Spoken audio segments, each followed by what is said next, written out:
Lovely. Thank you very much. So I'm Hannah, Hannah Grogan from Grangetown Primary. I'm Year 6 teacher, but also the literacy lead. I'm Lucy O'Connell-Beach, so I am the Year 4 teacher and I'm the Welsh lead. Moving on from there. So our school is a two-form entry from reception to Year 6. We are in a really diverse area in Cardiff that has a really high level of EAL children, as well as free school meal children, and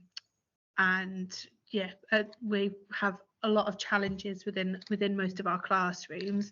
We've got 9% on the ALN register at the moment, with an additional 30% receiving additional school intervention. So we knew that for our school, Oracy was so valuable, and it was going to be something that was really going to help us moving forward. Next slide, please. So following on from what Hannah said, this is why we decided, what we needed to do to support our learners. So one thing that we really needed to do was to develop the vocabulary. We needed to work on the structure of their language. Even our children who have good vocabulary and are really confident with that, sometimes when they're speaking, and then that links to their writing as well, their sentences just don't make sense. So we really needed to focus on that as well. The retention of learning, so we were finding that they were learning vocabulary but then forgetting it quite quickly. We needed to develop their confidence in speaking, especially when it came to sort of the presentational oracy and using, a clear voice and not looking at the ground when they're talking. So that's something lots of my children definitely do. And we knew that really, in order to improve their writing, their oracy skills had to be improved first. So we thought that it would sort of go hand in hand. And next slide, please. Yep. So the way we started was that we, as a staff, we looked at introducing one strand of the Voice 21 strands one at a time, and introduce that to staff, and that was really useful because it just allowed staff to become really familiar with Voice 21. It allowed everyone to kind of understand what the expectation was for each of the different strands. We started to make staff familiar with terminology, suggesting ideas of how things could be used. Myself and the Oracy champion started trialing things in class, so started thinking about how we could what things worked for our children, what things were particularly useful. We did a learning walk just to establish a benchmark for our school. And then, because originally when we started this, we had a bit more of a maths focus, we had a little look at our proficiencies as we started kind of using the maths 5 proficiencies more through our school, and we saw that Voice 21 lent itself so naturally to that. So myself and the maths lead started working together to try and see if we could embed the two and make sure that Oracy was really central through maths. So we did a little few things and we trialed these. The first thing that Hannah trialed was talk assemblies, where we're having year groups together and trialing those in the hall. Sometimes they were a little bit chaotic, but we trialed it. Well, I say me, Hannah trialed it in lots of different ways, and it was really interesting. I think what we wanted really was for them to, have an opportunity to talk in assemblies rather than just listen to the person delivering them. So we wanted to try that, and also it's a great opportunity for other year groups to be role models and for the other children with the Oracy as well. We've also looked at different talk groupings. We've shared that with members of staff to get them a bit more familiar, and then myself and Hannah have been looking at those as well in our class. We've looked at sentence stems to structure lesson talk. So I know Hannah met with the maths lead and they come up with maths Oracy stems that could be used throughout the school to show progression. we promoted the strands and sort of picked out what Oracy we were hoping to develop. So we really thought about what our school needed and what we were going to do in order to improve that. And we wanted to encourage the children to do the thinking and become more independent in their learning rather than us sort of feeding everything to them. Next slide, please. So a lot of what we trialled came through the lessons that we were trying to deliver. So when we were approaching lessons, it was thinking about how we can make the children more independent and taking a bit more ownership of what they were learning and how they were learning.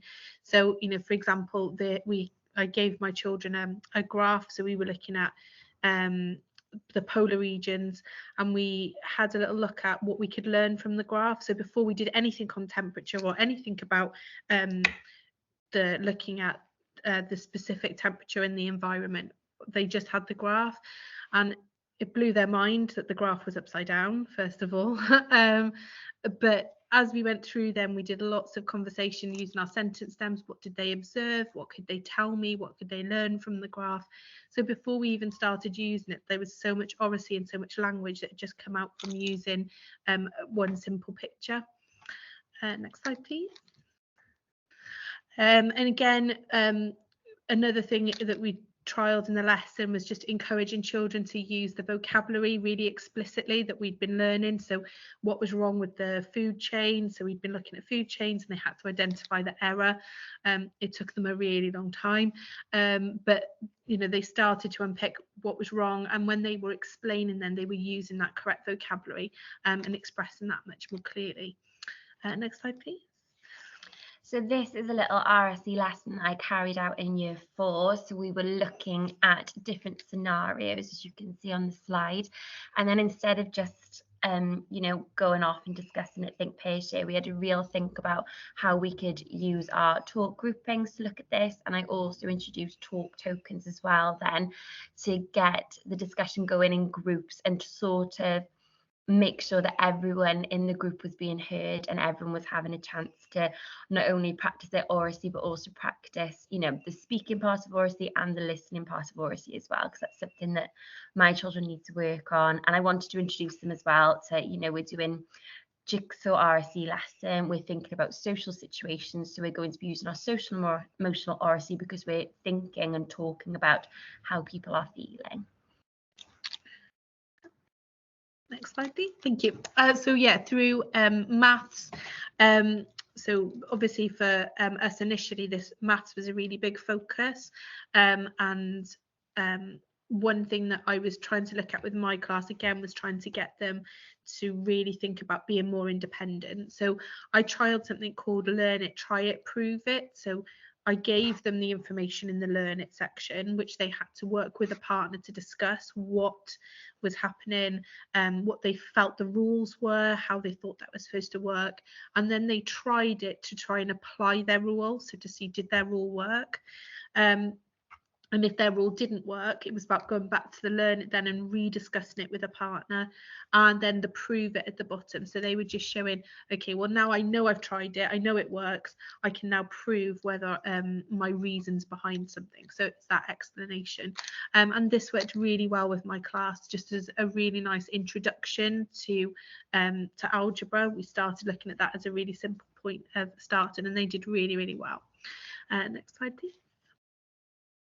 So another one, so fed in facts. So that's something that was on the Voice 21 training a lot with bits of information. But when we started looking through maths, we found some really lovely maths cards that just was kind of like wordless maths, and getting them to think about what's happening just by adding little bits of information each time, which was really lovely. So we've used some of those through our maths as well, just to get the children to start exploring what they know, what they can see, what they're talking about before even getting to questions.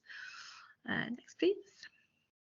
Again, so we did another lesson about classifying animals. So we thought about, I gave the children a load of animals and said, how would you sort them? So so we had a little discussion then about that there was different types of animals, fish, birds, amphibians, reptiles, and then they had to sort them and generate their own criteria Then we watched a video, and they had to then go back to their work and think about, based on the new information they had, would they keep them the same, would they change them? And that just allowed the children again to be much more engaged in our lesson and much more kind of inquisitive in what they were doing, because they really had to think about where they'd placed the animals, were they right, why have they justified putting them there. And again, it was a much more successful lesson than me just telling them, which was really useful. Next slide.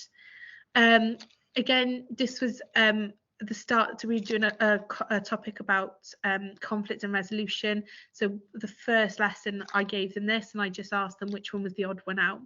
And they looked at the pictures, they tried to work out what was going on, and just from that one little picture, we just started unpicking different types of conflict, why conflict might happen, and kind of the emotions that come from resolution. So it kind of was a nice starting point for our topic. So here's some things that went well. So we've developed clear explanations of success criteria for using math strategies. The approach in maths allows great opportunity for discussion and collaboration. So it's given us opportunities as well as teachers to really sort of address any misconceptions that might come up when we're hearing the children discussing maths problems and things like that. We've had staff training and staff insets where we've shown staff examples of how we use Voice 21 in our own classrooms and how they might want to think about using it. The sentence stems that were created by Hannah and the maths lead have been really, really useful. And I know lots of staff have said the same. It's a really nice way to get the children to use them in other subjects now as well. And engagement in lessons and retention of information. We are seeing that with these Oracy strands being used and trying to use them across the board, the engagement in lessons is improving with children who might not always be the most confident at speaking or might not always follow the listening ladder. So the challenges, so one thing which we noticed fairly quickly last year was that the listening skills of our children weren't great, and we needed to really focus on that if we were going to be successful in any type of talk. So we really had a big focus around listening skills. So next slide, please.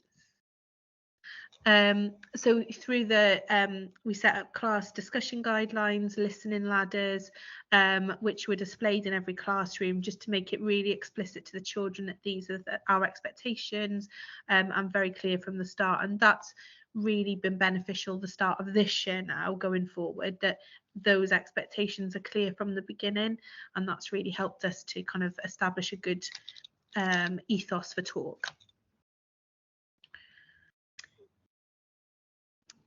So another challenge that we found is that some members of staff are still thinking of Oracy as literacy and not as a separate thing that can be sort of included in lessons across the curriculum. So what we've done in our inset is, when we were given examples of Voice 21 strategies that we'd use in the classroom, was we were trying to give examples of it being used but not in a literacy lesson, so people can realise that it is a separate thing. It's not reading, writing, Oracy as we used to think of it. And we're hoping then that this sort of improves the use of vocabulary as well across the curriculum. Yeah, so we've just tried to kind of make a bigger focus of making sure that those guidelines for talk and for listening are really clear. We've tried to make sure that as teachers, we've modelled good examples of Voice 21 and how that can be embedded through lessons. Maths curriculum insets have been delivered to staff, and trying to use Voice 21 language wherever we can. So that might be with staff, it might be with children, but trying to really get that through in everything that we're doing. And then the impact on practitioners and learners. So staff are definitely more aware of the Voice 21 strands and can talk about them more confidently. staff are beginning to apply these into their own classroom practice. The children are beginning to apply some of the skills in their talk and beginning to use sort of the sentence stems and recognise the grouping symbols. And children's ability to talk about their learning and their understanding is starting to improve as well.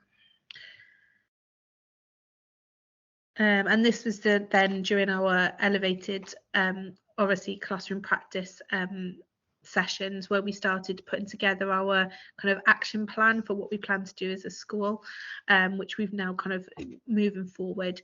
These are the things we wanted to do. So on to the next slide.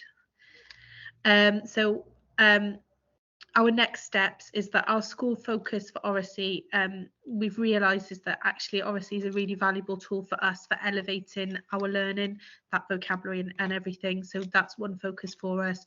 And the learning walks, making sure that what gaps we need to now work on, developing talk tactics and meeting AOLE leads across the curriculum.